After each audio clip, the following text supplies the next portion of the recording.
all go to the lobby. Let's all go to the lobby to get ourselves a treat. Let's all go to the lobby. Let's all go to the lobby. Let's all go to the lobby to get ourselves a treat.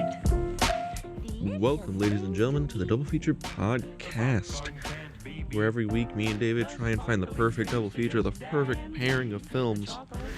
I'm one of your hosts, Dean, joined by the guy that actually puts in any research into this. David, how are you? I am actually well prepared this episode. Thank you for mentioning it, which is honestly opposite to what I normally am. You give me too much credit, but I'm vowing this year to watch it, a little extra content along with our movies so that we can give our viewers a little bit more of an experience. Just a few more little tidbits information so we're not just winging it most of the time. Yeah, because I feel like there's some hidden information you can get when you look at other people's opinions and some of the behind the scenes stuff going into everything. And even so far as this pairing has helped me kind of analyze them as a pair. So I'm interested to dive into these two. Same here. These were actually coming from me because these were my picks for our Directors Month, which, by the way, everybody, January is Directors Month. Yes. Because these both come from Mr. Stanley Kubrick, and I think Stanley Kubrick is a fantastic director. Yes, this was Dean's choice for week 2 of Directors Month, and what a great choice, because the other thing I really like about this pairing is you didn't choose... While Full Metal Jacket is considered one of his tentpole films, definitely, you paired it with one of his lesser-known films that really actually made this quite an interesting pair, other than just the fact that they share a genre. Yeah, well, I looked at these two movies, and I felt that they kind of worked as bookends to Kubrick's career. I mean, Full Metal Jacket wasn't his last film, and Paths of Glory wasn't his first film. Yeah. But they kind of worked because Path of Glory was the kind of first film where Kubrick was Kubrick.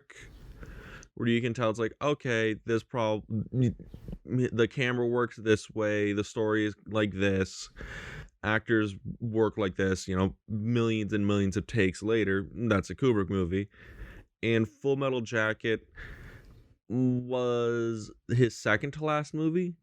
It was the only thing that came out after that was Eyes Wide Shut, and then he passed away.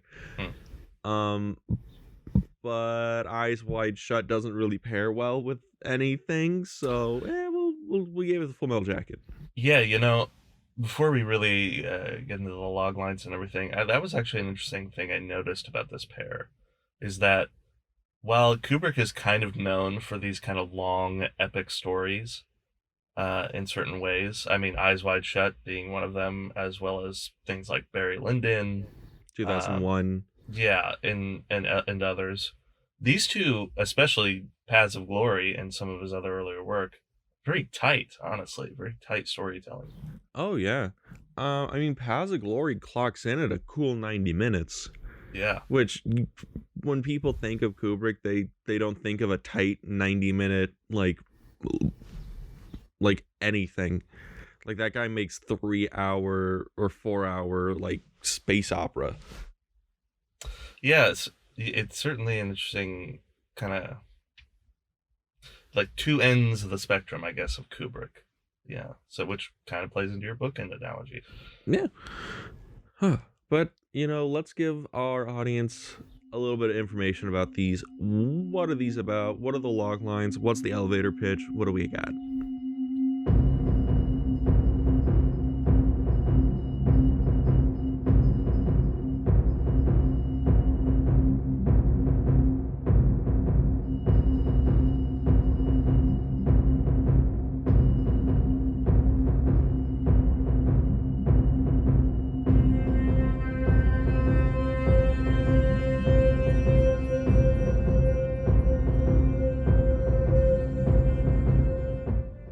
Right.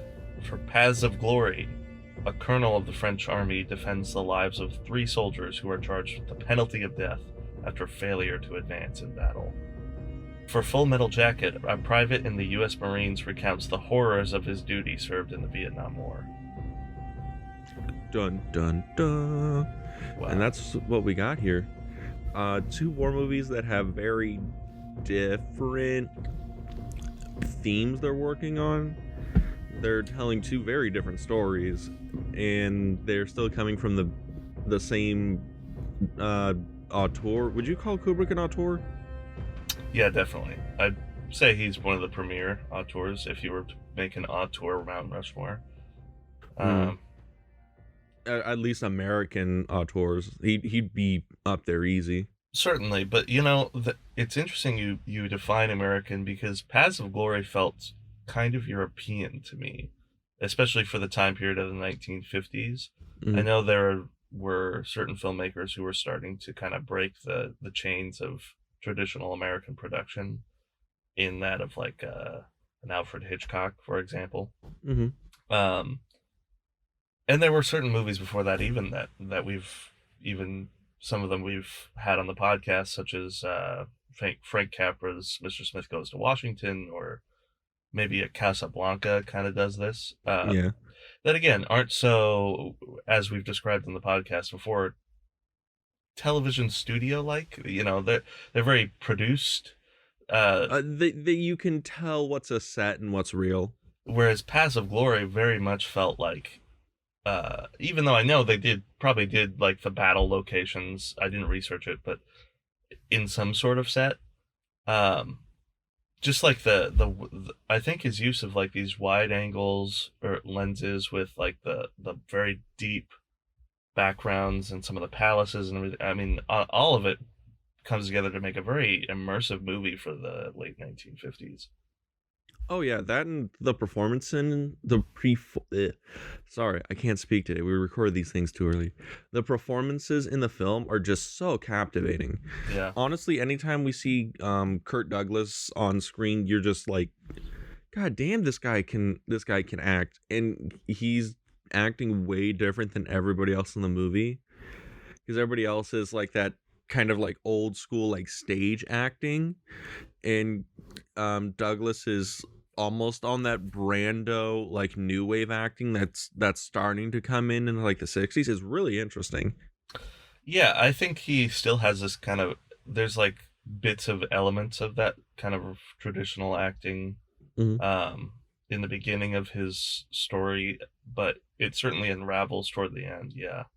And the one thing I really noticed with Paths of Glory is like the kind of opposite of that in Full Metal Jacket is like Kubrick really pays attention to how the dialogue plays.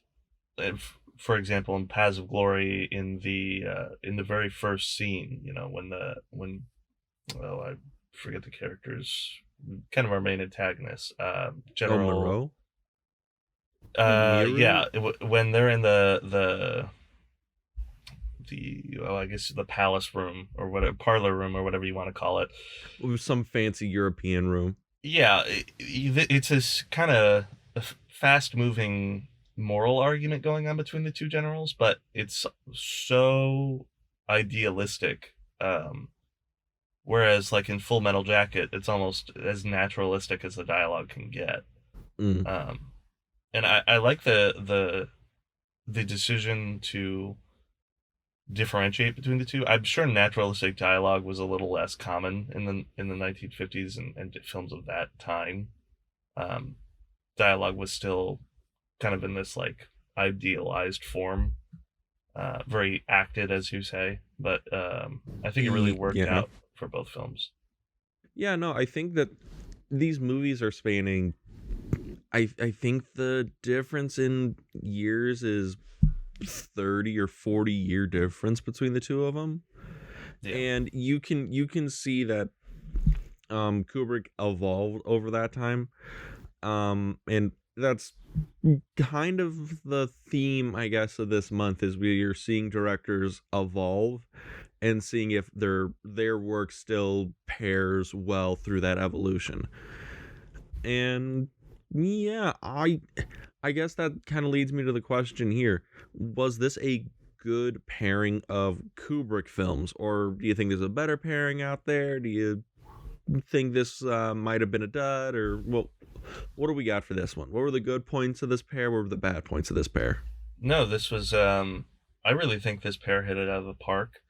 I mean, what better way to pair a couple of Stanley Kubrick films than the two war films he's done? Yeah. Because he's never really. I mean, looking through his catalog here, hasn't really done one of the same genre over again, except for these two. You may say something like Lolita and Eyes Wide Shut might go together because of the romantic themes, or you might even put The Shining and Clockwork Orange together. But even then, Clockwork Orange isn't really horror. It's like this dystopian thing.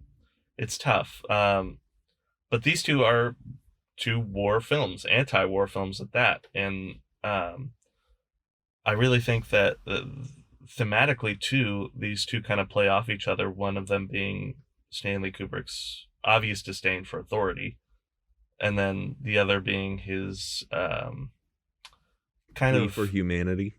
yeah, and both of them have a plea from humanity, but there's an interesting way in which Paths of Glory starts to strip down the vanity of humanity. Say that 5 times fast. And then Full Metal Jacket kind of takes the rest of the ripping wallpaper and just like exposes the brick behind it to show us how ugly everything is. Yeah, one of the themes of Paths of Glory, because I had to study this movie in a class once. And one thing that my professor kept on hammering in was Paths of Glory, because it's a World War I film. It shows what the disconnect between certain classes of people have to war. Yeah. Because we have like General Moreau and like the officers who are these really I don't know how to describe them. They're old school European aristocrats. Yeah, they're kind of still of this imperialistic era of military that had a little bit more formalism and pageantry to it. Yeah, where they still look at war as like a game, like a thing you do for status. And then it's transposed to all the guys who are in the trenches, who are like, most of them you can tell are like not that old. They're like maybe 20. You know, I think one guy says the only reason I'm here is because I'm a social degenerate.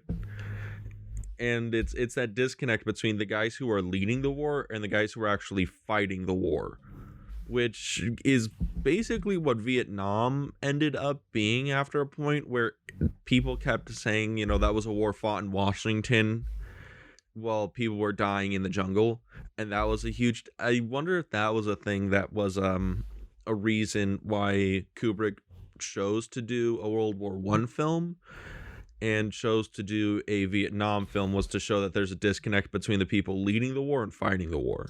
I'd agree, because if you think about it, like from an American perspective, even though technically Paths of Glory is from the French perspective, like World War I, people who fought in the American side didn't really understand why we were there at all, and nor did they really want to be there.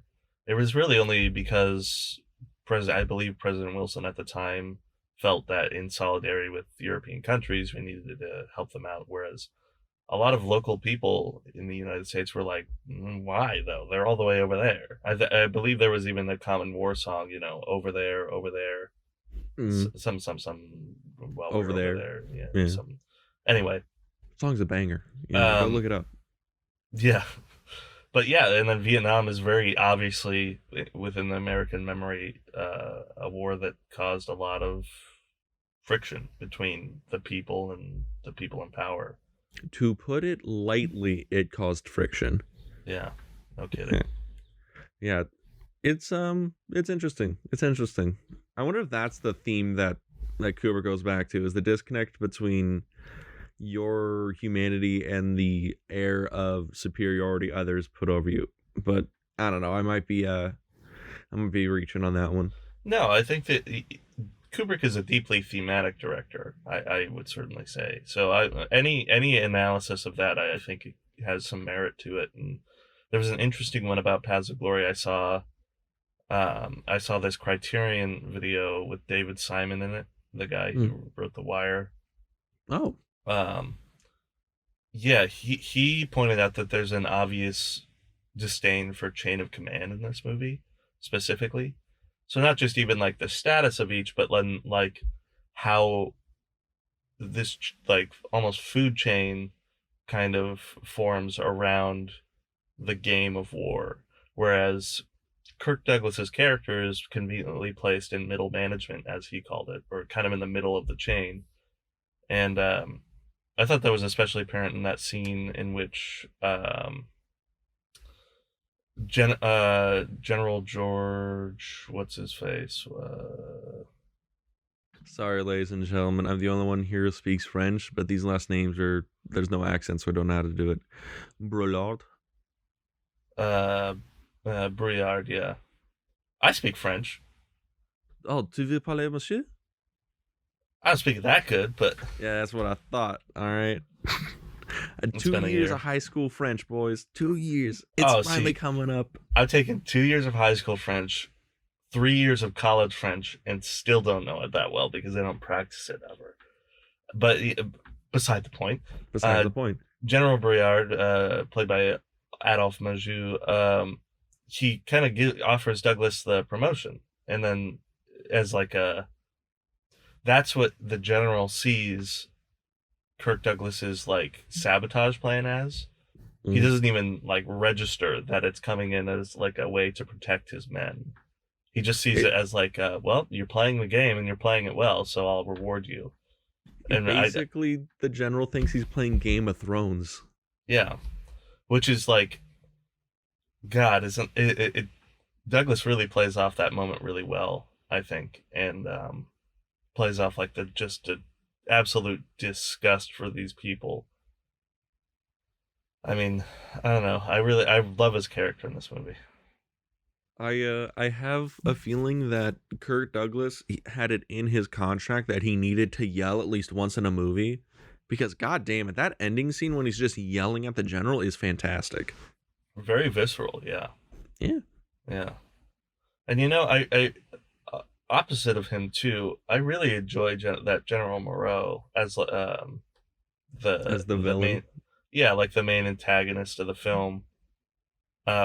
Such a really, Kubrick really set those two characters up to be perfect opposites of each other, and I really like it when a movie can make its moral argument well known without being like cheesy or on the nose. Especially because the stakes in the movie are particularly high. When you really, I'm thinking of movies of this era, and like, you never really watch a movie this old and think, wow, this is like a really Very intense, relevant. this is a really intense thriller, or like I'm really into like the stakes of the story. But if Kubrick doesn't really play off the stakes like perfectly to like suck me in.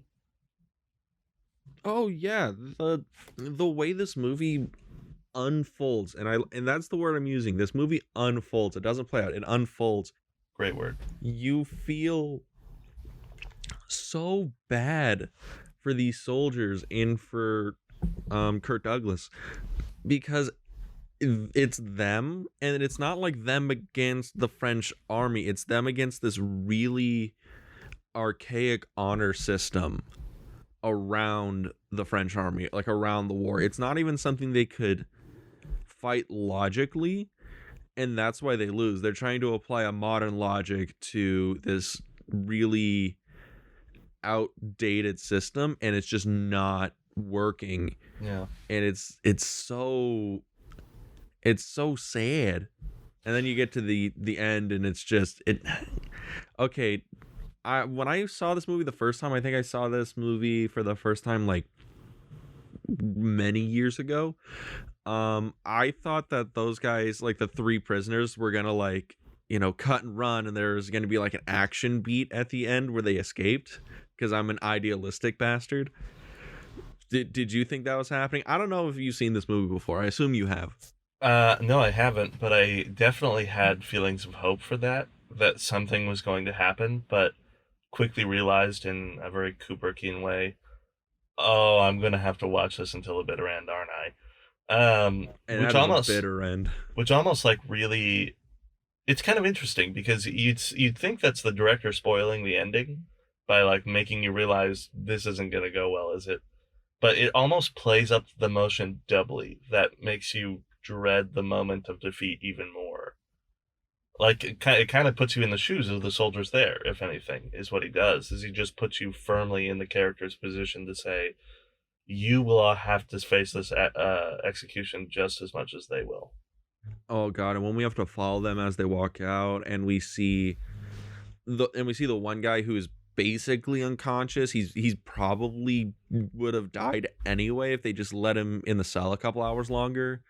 We see the guy who's just blubbering to a priest. We see the guy who's just trying to be stoic in the face of his oncoming death. We see the whole spectrum of worst case scenarios of what you would experience if you're about to walk to the gallows. And it's intense. It's good. Yeah. I can dig that. You know, it's kind of interesting because this is an adaptation, and Kubrick is known for doing plenty of adaptations, even for writing a book while writing the movie with 2001. And what I found most interesting about this is it's an adaptation that ends up being 90 minutes, first of all, which is like, okay, that's kind of unheard of. I've seen 90-minute adaptations, but for Kubrick 90-minute adaptations, yeah, that shit is not real. Yeah, and alternatively too, I found this piece of information while researching the book.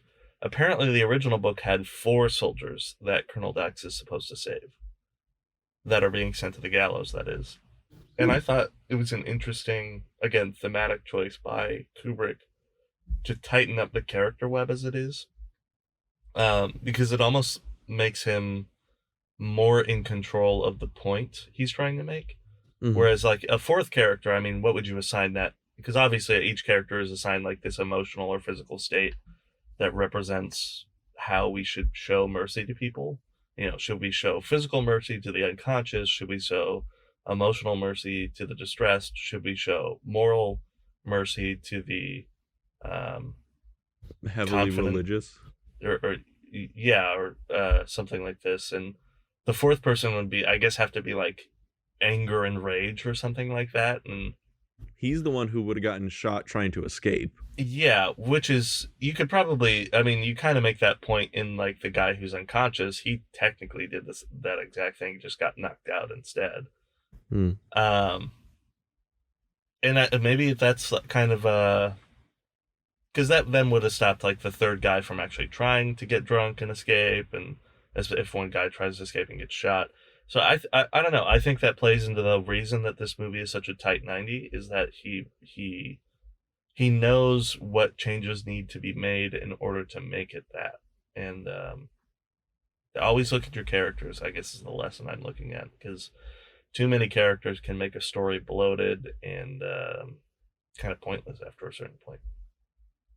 Well, that's actually a good way to put it. That's a good writing, storytelling tip. Just sometimes you might have to just cut characters to make a story work better, because at the end of the day you need to tell a story. Yeah, because I mean, think about this too in The Shining. It's basically 3 characters the whole movie, but it's still such a amazing movie. We get it. You love The Shining. One final point I want to make about Paths of Glory, actually, if you don't mind, is I want to go back to those lens choices. Because that was something else I noticed while watching this movie, is that the cinematography is particularly active, I thought. And, you know, Kubrick is he'll make cinematography choices that he needs to make. He's not one to really stick to a style, I guess. He won't cave to a director of photography if he thinks his way will work better. Yeah, I mean, if anything, towards his later movies, he just started doing it, or planning it anyway, all on his own. So it's like, it is totally him after a certain point. But I really enjoyed his use of kind of these super wide lenses with low angles too, which I thought was interesting, is a lot of them aren't at head or shoulder level; they're at like waist level. Mm-hmm. Um, and a lot of like the courtroom scene in particular, right? That had some interesting shots in it. Also, the lighting in this movie is something else, because Yeah, it's not shot like traditional war movies I've seen of this era. It's shot almost like a noir in some scenes when Colonel Dax, Kirk Douglas' character, is like alone in his room or whatever. It's the harsh lighting, heavy shadows. There's a little bit of noir going on. When they're in the courtroom, it's all this wash of light coming in, yeah, and it's very interesting. There's a lot of very interesting lighting choices and lens choices and going out throughout the whole movie. yeah. So I don't know. It kind of reminded me too, even though again these are separated by two of his most epic films, that being Spartacus and Lolita. Um, I don't think I would call Lolita an epic, but well, I guess. it's like a 2.5 hour movie, so it's like It's 2.5 hours. that's what the runtime clock's in here on IMDb. Lolita is 2.5 hours. 2 hours 33 minutes. My mind's just been blown. I've seen that movie. It didn't feel like 2.5 hours. Oh, eat your sock, Dean. I fucking guess. Yeah, and it reminded me a lot of like Doctor Strangelove. Yeah. I think Doctor Strangelove. Okay, I have heard arguments that Doctor Strangelove is the greatest Kubrick film of all time, and I don't know if I could argue that well enough to say no. But I will say it would that be tough to say. Yeah, It's my because, favorite one, but I mean, I could see. Yeah, it's got it. I think Doctor Strangelove is in my top. It's my top 3 favorite Kubrick films. It might be my number 1 depending on the day. It's very good. And I think the other thing that I really like connecting this to Doctor Strangelove for is there's a lot of like more hidden but still apparent dark humor in this movie. Mm-hmm. And there's a lot of the same themes across both movies, because I mean it's no secret that Doctor Strangelove is about chain of command and how paradoxical and asinine it can get. Yeah, it's a critique on how, like, again, that's another one of those things, because even Doctor Strangelove is a war movie. It's just a Cold War movie. Yeah, and it's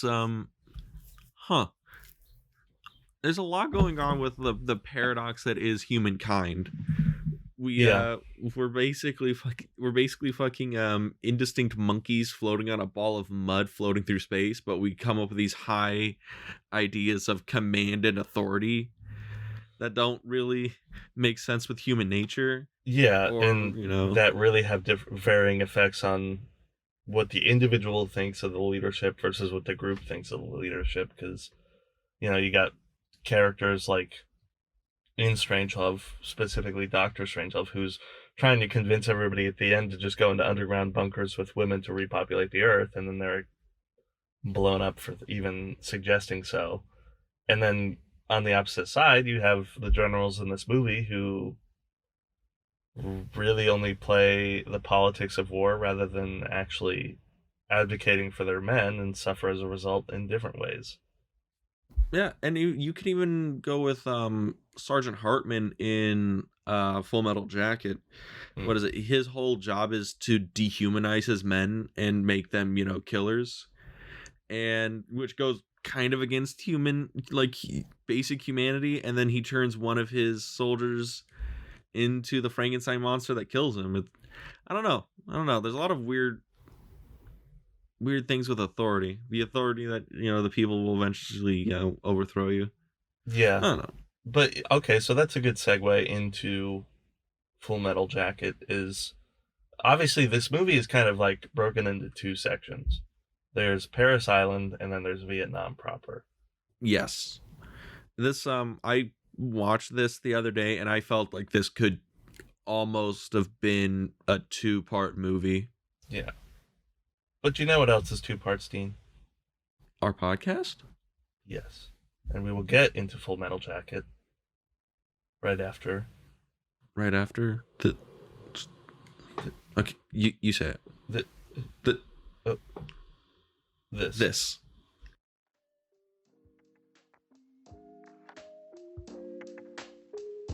Dean, I found a great way for us to do something cool and to make a little money on the side. Great. I've been looking for a new place to put my money. What do you got? No investment needed. In fact, it's super easy, and there's creation tools we can use to record our podcast right from the phone or computer. Wait, why would you record a podcast on your phone? You want? No, never mind. Where do I put my money for this? I don't need any of your money. We can even get our podcast distributed to big streaming platforms like Spotify and Google Podcasts. Oh, I get it now. We're talking big business here, okay? So you're going to need a lot of money from me. How much money are we talking here? No, definitely don't need any of your money. In fact, we can make money from the podcast with no minimum listenership. Okay, now I think I'm getting what you're going at here.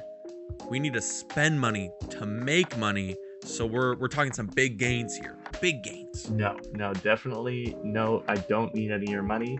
Just all we need to make a podcast right in one place. Okay. So what you're telling me is that you're gonna need a pretty big check from me for this podcast. So do I just make it out to cash? Because it's no problem for me. I'll just write it up right now. No, listen, Dean, just head over to anchor.fm and check it out. You'll see why Anchor is the best place for us to record, edit, and distribute our podcasts. And I definitely do not need any of your money. Shut up and take my money.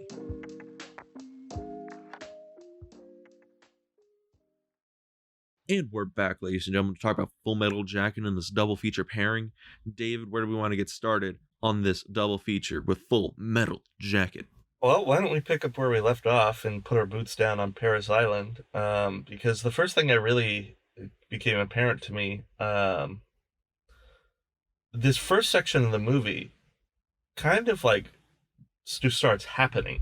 It doesn't really... Like there's no slow lead in. We don't get introduced to the characters really until like a half hour into the movie. Or it's like a lot of character development doesn't start happening at least for 10 or 15 minutes. There's just like, so the opening sequence is interesting to me because having a brother in the Air Force, I've seen pictures of his head shaving. Mm-hmm. And boy, if Kubrick didn't nail the faces that are on these boys when they're getting their head shaved, because in the movie, they look like blank. They look like they're not even present for the events of the situation. Their brain looks empty. They're so melancholy and just annoyed. Yeah, or like Private Pyle's face especially. It was like almost like ignorance is bliss was on his face. He was like a little bit titillated by not being in the moment. But I've seen the yearbook pictures of like my brother particularly when he's getting his head shaved, and he's gone back and shown me and commented on it. That's like, he says that's the moment where you first realize that you fucked up. That's the moment when you're like, we've gone too far, guys. Yeah, because shit. Yeah, I'm not gonna. I guess I won't speak for my brother, but I'm sure most of these boys didn't want to get into the military. Vietnam, this is a draft technically, so none of them are probably enlisted men, especially that of the Marines. And yeah, I can imagine that having to disconnect yourself from losing your hair really is a moment you have to kind of let pass slowly. But so that was interesting, but like we said, the movie just kind of starts happening. Obviously that between Sergeant Hartman just really digs into Private Gomer Pyle. Sergeant Hartman. I'm sorry, we have to talk about Sergeant Hartman for a second, played by Arlie Emery, because that guy just improv'd all that like shit spewing in front of everyone. And but is masterful. Did he improv? Because well, I know it's like he's coming up with all of it on the spot, but Arlie Emery was an actual drill sergeant. So if anything, I mean, he's sitting there just going through the motions of what he did to other people, which is almost even darker when you think about it. Fucking maybe, like, I don't know, because I've seen I've seen interviews and stuff where Arlie Emery has talked about his character, and he's like, Sergeant Hartman is yeah, he is accurate enough to a hard-ass drill instructor, but he wouldn't have his job very long if he acted like that all the time. And I was like, and I'm like, makes sense? I don't guess know. I mean, but I don't know. I had an uncle who served in Vietnam, and oh, same, was on Paris Island because he was a Marine, and he has said that because he's watched Full Metal Jacket, that it's a very, first of all, and a lot of veterans say this, have said Full Metal Jacket is one of the most realistic depictions of the Vietnam War. And what's interesting to me is like the way he described it to me, because I just spent some time with him recently, that Paris Island is pretty brutal like that. It has a reputation. In that there are apparently accounts of Marines dying while training there. So I don't know. Kubrick, I also don't think is going to go that far from the truth. I mean, he's probably not. He's a very truthful director. So I mean, part of me is again just sitting here thinking, well, if it happened, it happened. Yeah, like I'm probably overestimating Hartman and him being a monster, because what is it like in the movie? Because he's the bad guy for the first part of the movie, but is he really like doing anything evil, or is he just an asshole? I don't even think that he's an asshole. I think what I noticed particularly is that he's trying to prepare these men to follow orders so that they don't get killed. He masquerades it in this very violent, brutal ass-kicking of words that is also with the intention of making them killing machines, but what he really wants to do is prepare them to listen to what they need to do. Because that's half of what this movie is people getting orders, taking orders, or giving orders.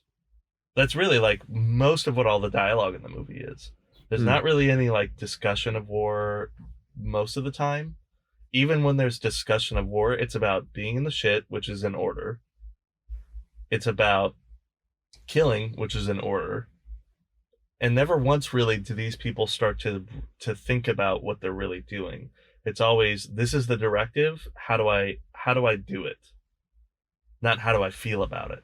And I think that's also what he's tried to drill out of them, is any semblance of feeling, any semblance of this kind of like, any semblance of baseline humanity that needs to get the fuck out of here. A little bit, because I think that's why he makes such an example out of Private Pile, which is really what he's doing, is that he wants to show them that if you have a weak link in the herd, you either need to leave it behind or it's your responsibility.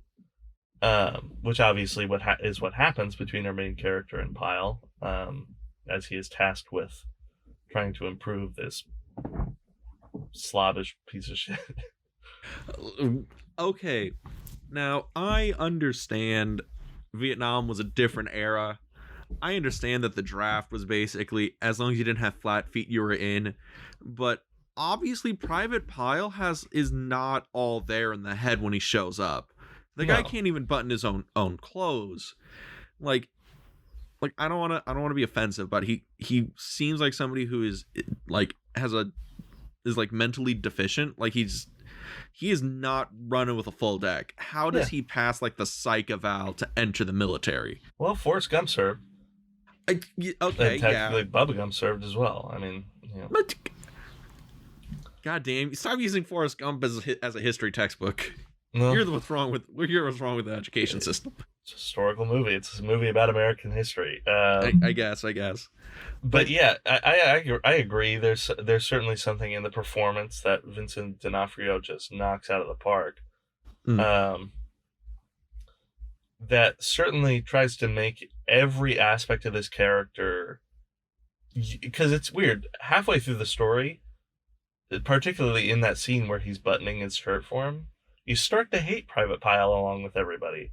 You start to be like, why are you so inept? Like, why can't you? Why aren't you trying to improve along with everybody else? Well, it gets to be a point where it's almost like you're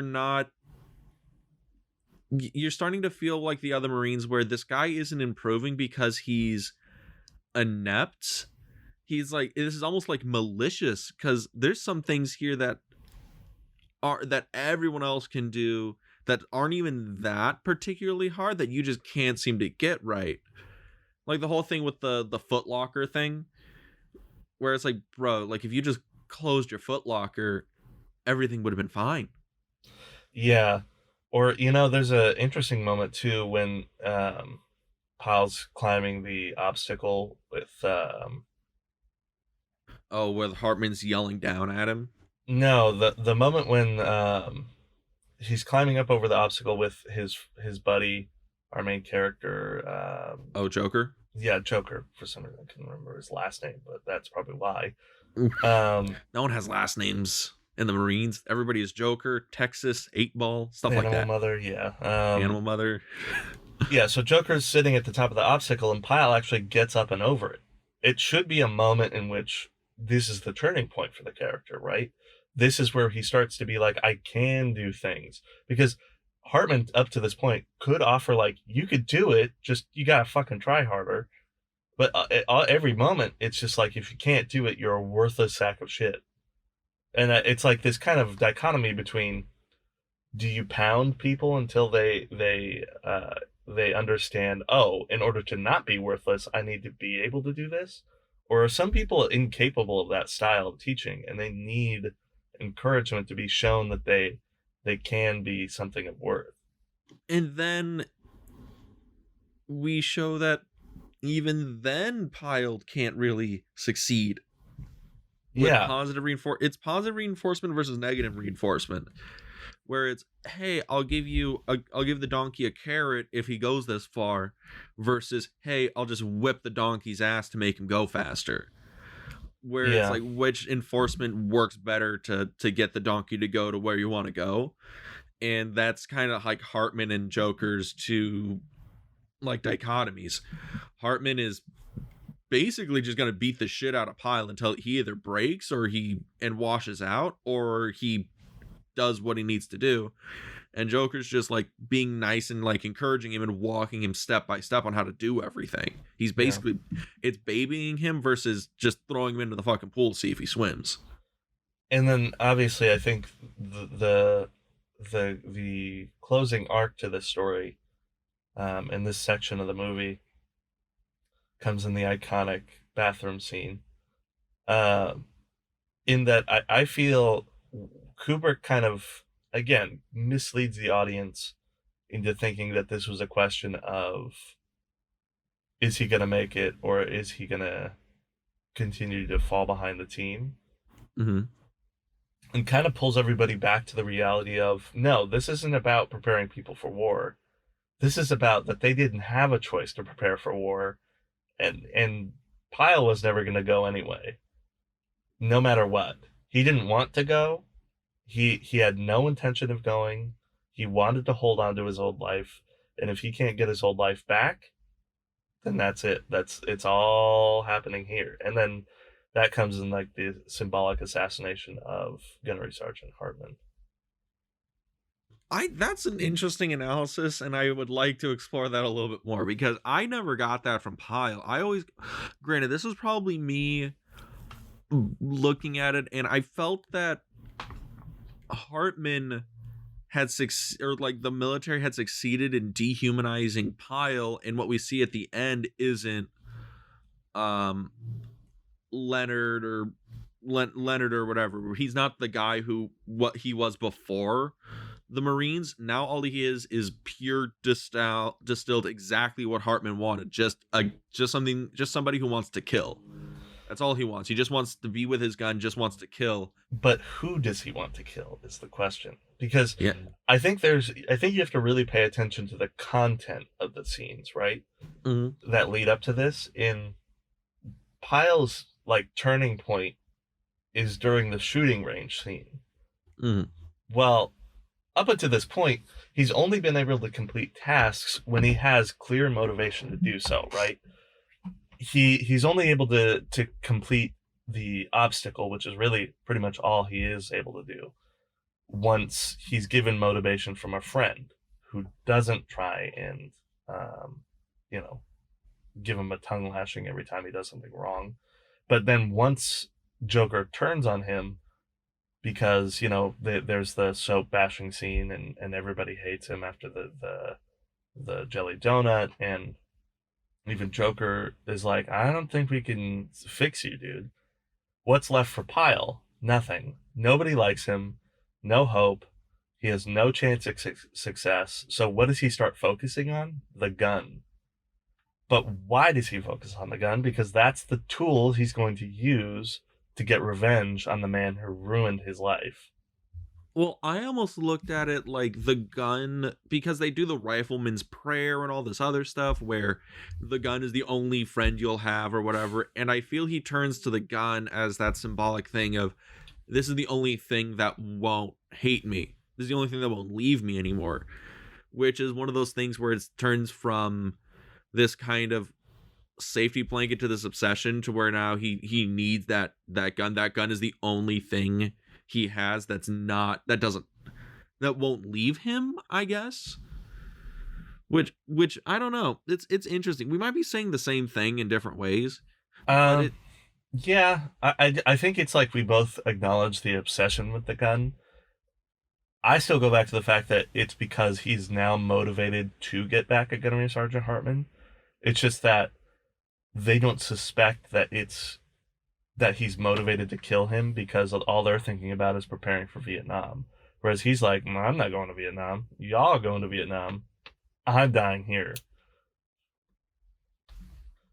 Or, maybe even two, because now that I think about it, who knows if he knew he was going to die after killing Gunnery Sergeant Hartman, because like the performance in that scene is so like, there's a sense of calm that washes over Pyle while everybody's like freaking out.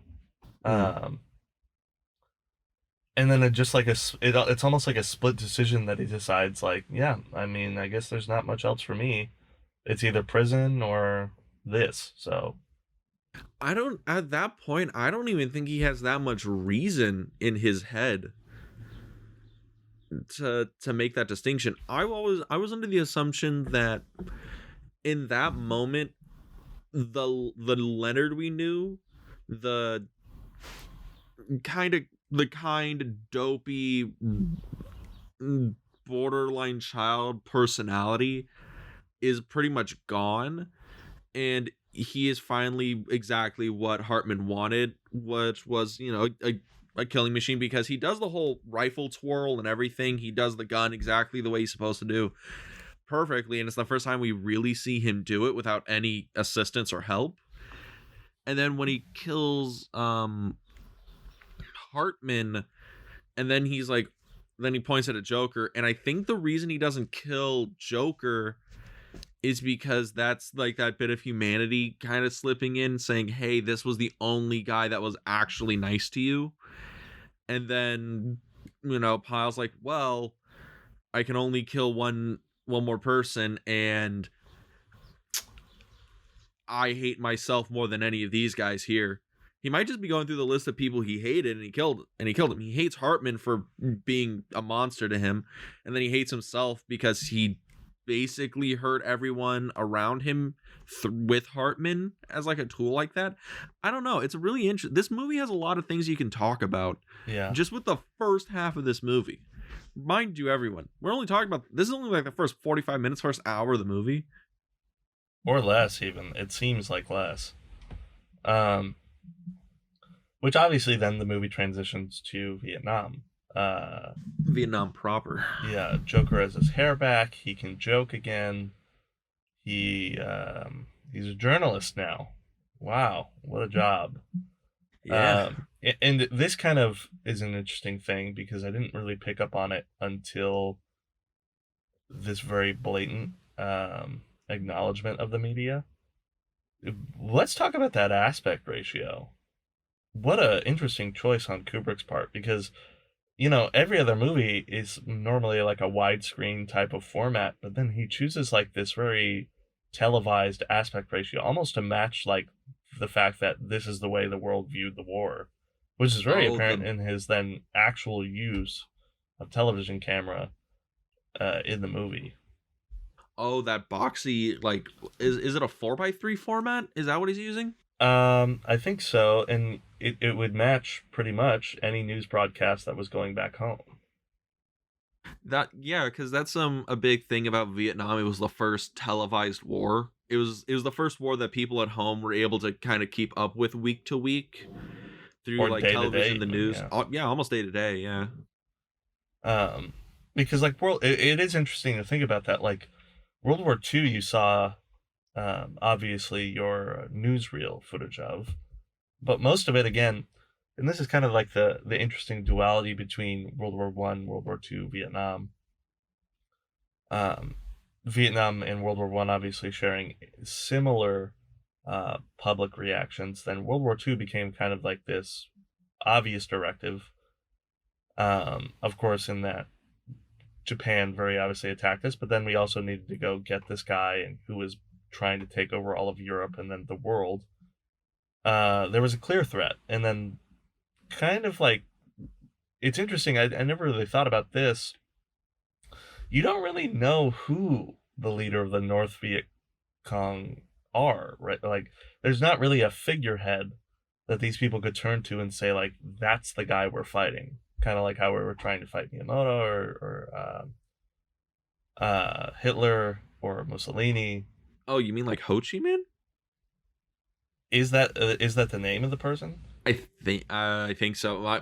My Vietnam history is muddied at best. I was gonna say because I'm pretty sure Ho Chi Minh City is in the south of Vietnam too, so which was technically Allied. Live research on the podcast. It's what we do. Yeah. Ho Chi Minh was the prime minister of North Vietnam. Yeah, he was the guy. He was the revolutionary. Interesting. But yeah, I'm pretty sure. But no, there was figureheads in Vietnam. The issue in Vietnam was, I guess that has the parallels, was that the actual enemy you were fighting was, in jungles. They were hard to find. Like when we are in Vietnam in Full Metal Jacket, the only Vietnamese people we see are, for the most part, they're friendlies. Yeah, right? And that's another interesting parallel between Paths of Glory and this movie is that you really don't see the enemy. There's one moment in particular you do, but it's for a specific reason we'll get to later. But yeah, you don't really see the enemy on either side. I mean, you see the guys crash through the gate, but they're kind of far away and silhouetted, so you don't really see them. You just kind of like see these figures in the night. And that's the thing for the soldiers too, because they're far enough away to where they're not people, they're just figures you're shooting at, they're just targets. Then that kind of versus at the end of the movie where you see if a face, you can put a face to who you're shooting at. Yeah, and it's not only just a face, it's the face of like a little girl, which is like peak innocence technically, but she's sitting there like just barely getting out whispers of shoot me, shoot me. What a powerful moment. Oh god, yes. Yeah, and then there's also too like kind of an odd foreshadowing to that moment when in the helicopter the gunner is shooting at women and children and men in the rice paddies who may very well be civilians. Mm-hmm. And one of my favorite lines in this movie, even though it's kind of fucked up and dark, is how could you shoot women and children like that? It's easy. Give them less of a lead. I mean, Jesus Christ. yeah. It's I mean, don't get me wrong, it's a funny line. That guy was supposed to be Hartman originally, but he lost. I don't know if he lost out to Arlie Emery or he just, I don't know. No, But Emery just lobbied so much to get the part that Kubrick was finally like, fine, fuck it. Oh. Yeah. But yeah, it's good shit. Yeah. Another interesting moment in this movie that I thought was, again, acknowledging the media of the war and its portrayal as a result, but where we finally kind of get to see character is the television interview scene where all of the soldiers are being interviewed for the newsreel to be sent back home. Because the dialogue gets super naturalistic in this moment. Like they all start stuttering and talking like this is how they would talk if you were to go to the library and look up a newsreel of the Vietnam War. Yeah, none of the soldiers are like, I'm on TV right now? Yeah, and they're talking in super like simple terms too. They can't even really express themselves almost. It's yeah, I thought that was it's sorry, like go ahead. Well, I just thought that was an interesting parallel between like these are like the two styles of dialogue that Kubrick chooses from in this scene, and then kind of contrasted, and then the idealistic dialogue of the court scene and Paths of Glory. Whereas one is blatantly trying to show a moral argument, so it has to become a little bit more idealized in order to get the point across. Whereas this is just trying to show like kind of naturalistic dialogue almost works better to show just emotion rather than morale. It's like in Full Metal Jacket, he's like, yeah, these guys aren't characters, they're kids who just woke up one day and they're in Vietnam. They are so unprepared for this. They're unprepared to talk to a camera. Do you think they're prepared to start like running through jungles and shooting people? Yeah. It's interesting. I'm gonna keep saying that because these movies are interesting. They're incredibly interesting. And then there's kind of like the other two things that stand out to me are we've already mentioned the scene, the climax of the movie where they kill the sniper and then are faced with either leaving her behind for dead or putting her out of her misery. Yeah, because they manage to get into the building and they shoot her, but they don't kill her on first impact. She's just lying there bleeding out. Yeah, and it's a rough scene. And then Joker is kind of faced with being the person while he thinks it's an act of humanity to put her out of her misery, it kind of becomes like the most violent act he does in the whole movie, or that any of them do for that matter, because it's so close. And then the way that they end the film with the Mickey Mouse marching chant as they march down to Perfume River. Yep. I love that voiceover at the end because I think there's voiceover 3 times in this movie, right? Something like that, yeah. And this one I enjoy because it really just kind of, on its own, if in the editing, I feel like you could get the point across that, like, okay, they survived, now what's next? As, like, this is the theme of the war. But I think the voiceover adds a little bit of extra, like, you need to hear it from the source a little bit, and it needs to be made apparent, like, yeah, that's that, so what's next? And how do we survive that? Because that's pretty much what the war was for a lot of people. It was a process of survival and trying to get rid of fear. Yeah. Vietnam sucked. #understatement of the century. That's an official review from Dean. There you go. 0 stars. 0 stars on Vietnam. These movies, though, I mean, I like double 5 out of 5s over here. These movies are top tier. Certainly. Yeah, I mean, from the beginning, like we said, fantastic pairing, Dean. Absolutely knocked it out of the park with this one. Did you watch it, Paths of Glory to Full Metal Jacket? Yeah, I did pass the Full Metal Jacket. I figured that was a good way to do it because it felt cleaner. Yeah, I did it that way as well, and I think it works that way. Chronologically, I think Paths of Glory really gets you fired up. Like in its kind of thrillerish tendencies, and it's more of a courtroom drama than like a war film in some ways. for a section of it, yeah, but you even still you get your war scenes in it. You get your very close moments of humanity. The ending to that scene as well, the ending scene where he's watching the soldiers in the bar, just as well an impressive ending to a movie. I thought it really, I kind of added like this extra layer of like, wow, this is not going to end well, is it? Before finally, oddly enough, turning things on its head and kind of remaining with some of the humanity, which is not something I expected Kubrick to do. But I'm glad. That's what he thinks. At the end of the day, humans are naturally good, but society is pure evil. Yeah.